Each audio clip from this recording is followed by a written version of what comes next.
तुमने बैताल पच्चीसी का नाम सुना होगा।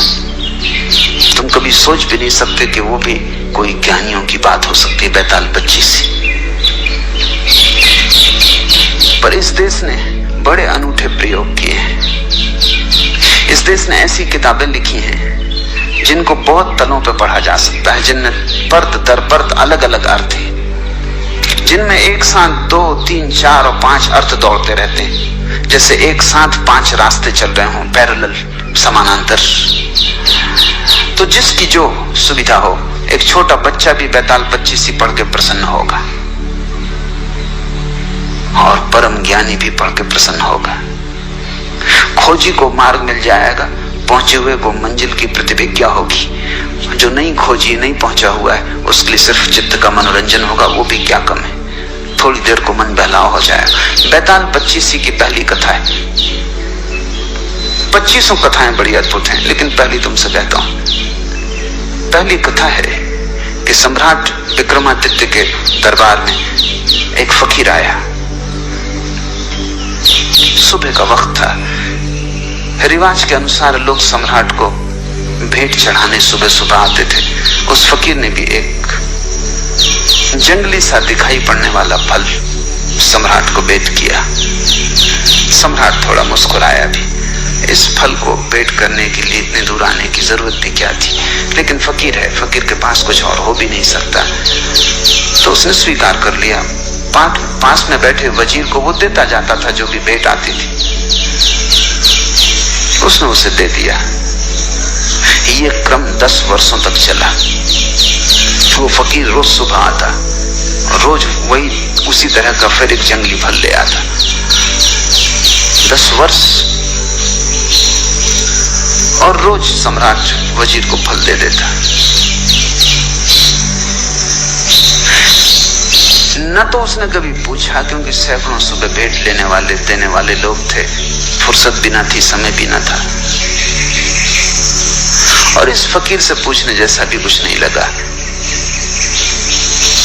पर एक दिन पास ही सम्राट का पाला हुआ बंदर भी बैठा हुआ था, और सम्राट ने वजीर को फल न देके बंदर को दे दिया।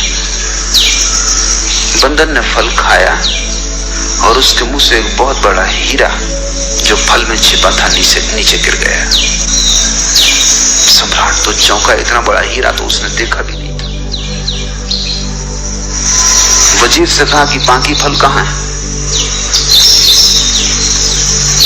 वजीर ने ये सोचा था कि जंगली फल है, पर फिर भी उसने सोचा कि सम्राटों के पास संभल के रहना पड़ता है, तो एक तलघरे में वो फेंकता जाता था। कि फलों का करोगे क्या, जंगली थे, खाने योग्य भी नहीं लगते थे, स्वाद भी ठीक नहीं था।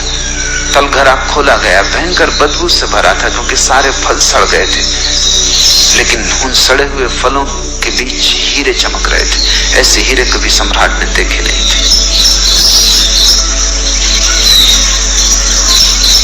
फकीर को कहा कि ये क्या राज, तुम क्या चाहते हो, किस लिए तुम 10 साल से ये भेंट ला रहे हो?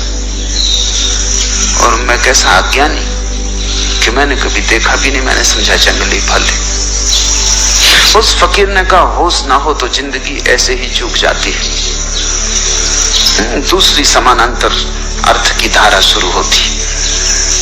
उस फकीर ने कहा, रोज ही जिंदगी लाती है, लेकिन जंगली फल समझ के तुम फेंकते चले जाते, और हर फल के भीतर हीरा छिपा है जैसा तुमने कभी देखा नहीं। खैर, जो हुआ हुआ, अब पीछे की तरफ मत जाओ, अन्यथा फिर तुम चूक जाओगे, और आगे की तरफ भी मत दौड़ो, क्योंकि मैं देखता हूं सपने दौड़ रहे हैं, क्योंकि इतने हीरे, दुनिया के तुम सबसे बड़े सम्राट हो गए। आगे भी मत जाओ, पीछे भी मत जाओ, मैं कुछ और तुमसे कहना चाहता हूं, वो सुन लो। सम्राट सजग होकर बैठा, ये आदमी कोई साधारण नहीं, अब तक समझे कि फकीर। जिंदगी साधारण नहीं है, और जिंदगी ने तुम्हें जो दिया है वो बिल्कुल असाधारण, लेकिन तुम्हें होश नहीं। तुम हंसोगे कि 10 साल तक ये आदमी क्यों बेहोश रहा, तुम कई जन्मों से हो। राजा वीर विक्रमादित्य तुम भी हो, हजारों साल से तुम ऐसे ही बैठे हो, और जिंदगी रोज फल दिए जा रही। हर पल छिपा हुआ जीवन का हीरा तुम्हारे पास आता। अब ये कोई साधारण आदमी ना था, राजा संभल के बैठ गया। उसने कहा कि कहो, तुम्हारी एक एक बात सुनने जैसी है। उसने कहा कि मैं 10 वर्ष से आ रहा हूं इसी प्रतीक्षा में कि किसी दिन तुम जागोगे, क्योंकि मैं एक ऐसा आदमी चाहता हूं जो वीर हो वो तुम हो। इसलिए विक्रमादित्य का नाम है वीर विक्रमादित्य। सिर्फ 2 आदमियों को भारत ने वीर कहा, एक महावीर को, एक विक्रमादित्य को।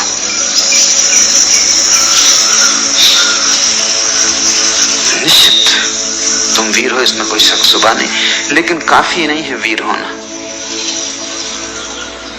इसलिए मैं चाहता था जब तुम जाग जाओ वर्तमान के प्रति, तब मेरे काम के हो सकते हो। अब दोनों बातें घट गई, अब तुम महावीर हो। होश और साहस। मैं एक बड़े महान तंत्र के कार्य में लगा हूं, उसमें मुझे एक ऐसे आदमी की जरूरत हो जो बहुत वीर हो, जिससे कोई चीज भयभीत न कर सके और जो होशपूर्ण हो। अगर तुम तैयार हो तो आज अमावस की रात है, तुम सांझ मरघट पे पहुंच जाओ, मैं तुम्हें वहीं मिलूंगा। वो फकीर तो चला गया। सम्राट ने कई बार सोचा भी कि इस झंझट में पड़ना कि नहीं, लेकिन फिर ये तो कायरता होगी। और ये आदमी ऐसा है कि इसके साथ थोड़े दूर जाने जैसा है। पता नहीं, जैसे हम जंगली फल को फेंकते रहे, पता नहीं मरघट में कौन से स्वर्ग का या मोक्ष का द्वार खुल जाए। तो समझा बुझा के डर भी लगता था। बहादुर से बहादुर आदमी भी डरता है। तुम ये मत सोचना कि सिर्फ कायर डरते हैं, डरते तो बहादुर भी हैं। फर्क क्या है बहादुर और कायर में? बहादुर डरता है तो भी करता है, कायर डरता है भाग खड़ा होता है। डरते दोनों ही है, डरने के संबंध में कोई फर्क नहीं, क्योंकि जो डरे ही नहीं वो तो बहादुर भी क्या उसको कहना। वो तो लोहे लकड़ी का पत्थर का बना हुआ आदमी है, वो बहादुर भी नहीं है जो डरे ही ना। डर तो स्वाभाविक है, लेकिन बहादुर डर को किनारे पर रख देता और घुस जाता है, और भयभीत डर को सिर पर रख लेता, भाग खड़ा होता है। खैर आधी रात विक्रमादित्य पहुंच गया मरघट पर। बड़ा डर लगता था, बड़ी भयंकर रात थी, और साधारण रात नहीं मालूम होती थी। कभी मरघट आया भी नहीं था, महलों में ही सदा रहा था। मरघट सिर्फ शब्द था। तुम भी कभी रात अमावस की आधी रात मरघट जाओ, तब तुम्हें शब्द का अर्थ पता चलेगा। शब्दकोश में इसका अर्थ नहीं लिखा है। मरघट एक बड़ी अनूठी घटना है। चारों तरफ रहस्य, भय, खतरा, भूत प्रेत, चीख पुकार, और वो तांत्रिक फकीर अपना मंडल रच के बैठा है, नग्न, खोपड़ियां, एक जिंदा लाश को काट रहा है। उसने सब इंतजाम अपना कर रखा है जो उसे करना है। सम्राट से उसने कहा आ गए, ठीक। यहां से थोड़ी दूर, वो दूर दिखाई पड़ने वाला जो वृक्ष है, वहां एक लाश लटकी हुई। तुम्हें उस लाश को वृक्ष से उतार के ले आना है, लेकिन ध्यान रखना, सजग रहना और शांत रहना, क्योंकि जरा चूके कि ये कृपाण की धार पे चलना है। जरा चूके कि गए, फिर मैं भी सहायता न कर सकूंगा। धड़कती छाती से विक्रमादित्य उस वृक्ष के पास पहुंचा। वहां बड़ा भय लगने लगा उसे, क्योंकि वहां कोई भी न था, बिल्कुल अकेला था। और उस बड़े वृक्ष में लाशें लटकी हुई थी, एक नहीं 25। बड़ी बदबू आ रही थी। किसी तरह नाक को अवरुद्ध करके वृक्ष पर चढ़ा, हाथ पैर कप रहे थे, वृक्ष पर चढ़ना मुश्किल था। किसी तरह उस लाश की डोरी काटी, वो लाश जमीन पे दम से नीचे गिरी। न केवल गिरी, खिलखिला के हंसी। विक्रमादित्य के प्राण छूट गए होंगे। सोचा था मुर्दा है तो जिंदा मालूम होता है, और जिंदा भी अजीब हालत में। घबराया हुआ नीचे आया और उससे पूछा, क्यों हंसे, क्या मामला है?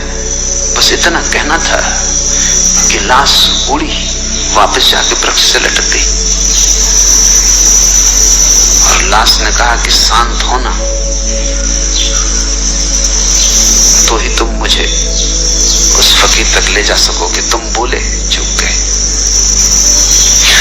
दोबारा लाश को काट के नीचे लाया। बड़ा मुश्किल था चुप रहना, क्योंकि क्योंकि जब आदमी को भय लगता है तो वो कुछ बोलना चाहता, बोलने से भी थोड़ी राहत मिलती, गीत गुनगुनाने लगता है, थोड़ी हिम्मत बढ़ती, मंत्र पढ़ने लगता है, राम राम जपने लगता है, कोई सहारा चाहिए।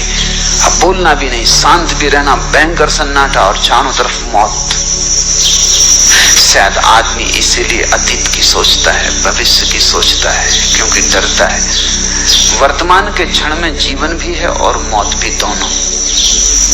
क्योंकि वर्तमान में ही तुम मरोगे और वर्तमान में ही जीते हो। न तो कोई भविष्य में मर सकता है, न भविष्य में जी सकता। तुम भविष्य में मर सकते हो, जब मरोगे तब अभी और यहीं वर्तमान के क्षण में मरोगे। आज मरोगे, कल तो कोई भी नहीं मरता। कल तो मरोगे कैसे, कल तो आता ही नहीं। जब मर नहीं सकते कल में, तो जियोगे कैसे? कल का कोई आगमन ही नहीं होता, कल है ही नहीं। जो है वो अभी और यहाँ। बोले कि चूक जाते हो, सोचे कि चूक जाते हो। बड़ा कस के उसने अपने को रोका। आदमी बहादुर था। मुर्दा नीचे फिर से काट के गिर पड़ा। भयंकर खिलखिलाहट की आवाज आई, छाती कप गई, नीचे उतरा, मुर्दे को कंधे पर रखा, चलने लगा। मुर्दे ने कहा, सुनो, राह लंबी, रात अंधेरी, और तुम्हारा बोझ हल्का करने के लिए एक कहानी कहता हूं। ऐसी पहली कहानी। उसने कहा कि 3 युवक थे, ब्राह्मण। ये विक्रमादित्य सुनना भी नहीं चाहता था, पढ़ना भी नहीं चाहता था चक्कर में। क्योंकि जब तुम सुनो तो पता नहीं बीच में बोल उठो या कुछ हो जाए, या कम से कम सुनने में लग जाओ और जो तुमने संभाल रखा है अपने को वो चूक जाए। क्षण में चूक सकती है बात। मगर इससे नहीं कहना भी ठीक नहीं, क्योंकि नहीं कहते ये लाश उठेगी और फिर वृक्ष पे चढ़ना पड़ेगा, फिर काटो। तो वो चुप ही रहा और वो मुर्दा कहानी कहने लगा। उसने कहा, एक गुरु के आश्रम में 3 युवक थे। तीनों ही गुरु की लड़की के प्रेम में पड़ गए। कहानी में रस आने लगा। प्रेम की कहानी में किसको रस नहीं आता? विक्रमादित्य थोड़ा बेहोश होने लगा। संभाल रहा है, लेकिन उत्सुकता जग गई, जिज्ञासा की, फिर क्या हुआ? तीनों एक से थे, योग्य थे, अप्रतिम थे, प्रतिभाशाली थे। गुरु मुश्किल में था कि किसको चुने। युवती भी मुश्किल में थी कि किसको चुने। कोई उपाय न देखकर युवती ने आत्महत्या कर ली।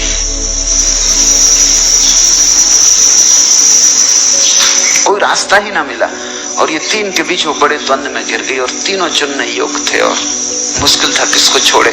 और जानती थी जिसको छोड़ेगी वही जीवन भर पछतावे का कारण रहेगा। 2 को छोड़ना ही पड़ेगा, 3 से तो विवाह हो नहीं सकता। बड़ी अड़चन थी, हल कोई था ना। हल न देख के आत्महत्या कर ली। लाश जलाई गई। एक युवक उन 3 में से तो मरघट पर ही उसी राख के पास रहने लगा। उसी राख की धुनी रमा लेता और वहीं बैठा रहता। दूसरा युवक इतने दुख से भर गया कि यात्रा पर निकल गया अपना दुख भुलाने को। घूमता रहेगा संसार में। अब बसना नहीं है, क्योंकि जिसके साथ बसना था वही ना रही। अब घर नहीं बसाना, वो परिव्राजक हो गया, एक फकीर भटकता हुआ आवारा। और तीसरा युवक किसी आशा से भरा हुआ, क्योंकि उसने सुन रखा था कि ऐसे मंत्र भी हैं कि अस्थि पंजर को पुनरुज्जीवित कर दे। तो उसने सारी अस्थियां इकट्ठी कर ली। रोज उनको गंगा ले जाता, धो के साफ करता, फिर ले आकर रख लेता, उनकी रक्षा करता कि कभी कोई मंत्र का जानने वाला मिल जाए। वर्षों बीत गए।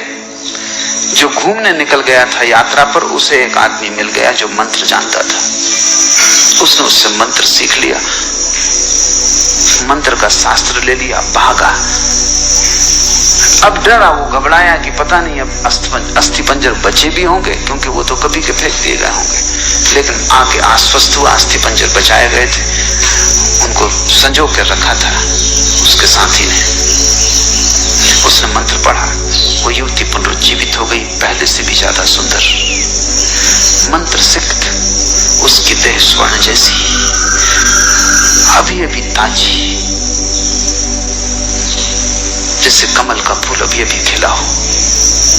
फिर कलह शुरू हो गई, क्या वो किसकी? अब तक सम्राट भी भूल चुका था कि वो क्या कर रहा है और ये सुनने में लग गया था जैसा तुम सुनने में लग गए।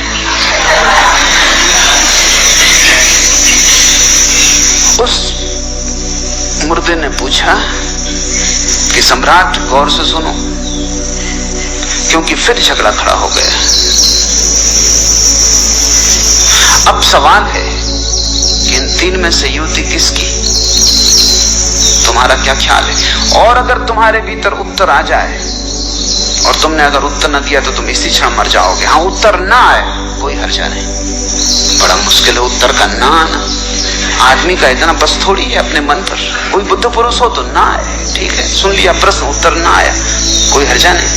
विक्रमादित्य बड़ी मुश्किल में पड़ा, उत्तर तो आ रहा है। बुद्धिमान आदमी था, तर्कनिष्ठ था, समझदार था, शास्त्र पढ़े थे, तर्क साफ था। वो बड़ी मुश्किल में पड़ गया। उसने कहा कि बोल, अगर उत्तर आ रहा है तो बोल, अन्यथा इसी वक्त मर जाए। तो उसने कहा उत्तर तो आ रहा है इसलिए बोलना ही पड़ेगा। उत्तर मुझे ये आ रहा है कि जिसने मंत्र पढ़ के युवती को जगाया वो तो पिता तुल्य है, उसने जन्म दिया, इसलिए वो विवाह नहीं कर सकता, वो तो कट गया। जिसने अस्थियां संभाली और रोज गंगा में स्नान कराया वो पुत्र तुल्य है, कर्तव्य है, सेवा, उससे शादी नहीं हो सकती। प्रेमी तो वही है जो दोनों रमाए, राख लपेटे, भूखा प्यासा मरघट भी बैठा रहा, न कहीं गया न कहीं आया। विवाह तो उसी से। लाश छूटी, जाके वृक्ष से फिर लटक गई क्योंकि ये आदमी बोल गया। ऐसी 25 कहानियां चलती हैं।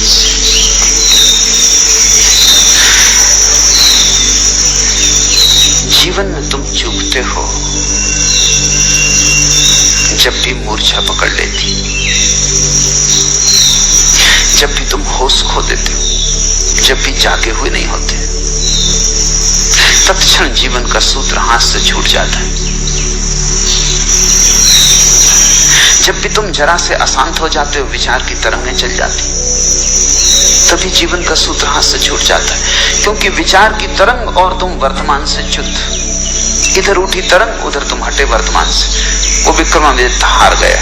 वो फिर ऐसी 25 कहानियां चलती हैं पूरी रात और हर बार चूकता जाता है, हर बार चूकता जाता है। 25वीं कहानी पर संभल पाता है। हर कहानी में ज्यादा हिम्मत बढ़ती है, साहस बढ़ता है, ज्यादा देर तक रोकता है, ज्यादा देर तक विचार की तरंगें नहीं कंपित करती। 25वीं कहानी आते आते कहानी चलती रहती है। विक्रमादित्य सुनता रहता है, भीतर कुछ भी नहीं होता। जीवन एक तैयारी है, यहाँ बहुत कुछ है तुम्हें उलझा लेने को। बाजार है पूरा, मीना बाजार, वहां सब तरफ बुलावा है उत्सुकता को, जिज्ञासा को, मनोरंजन को। प्रश्न है,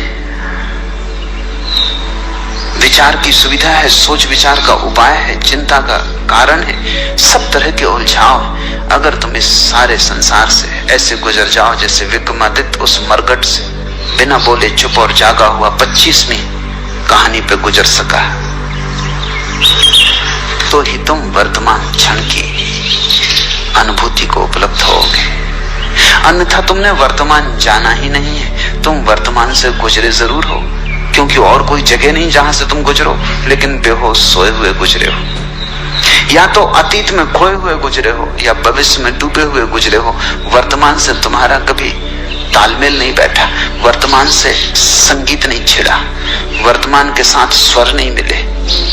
वर्तमान से स्वर मिल जाए तुम पाओगे एक ही है, अनेक उसके रूप ही। एक है सागर, अनेक है लहरें।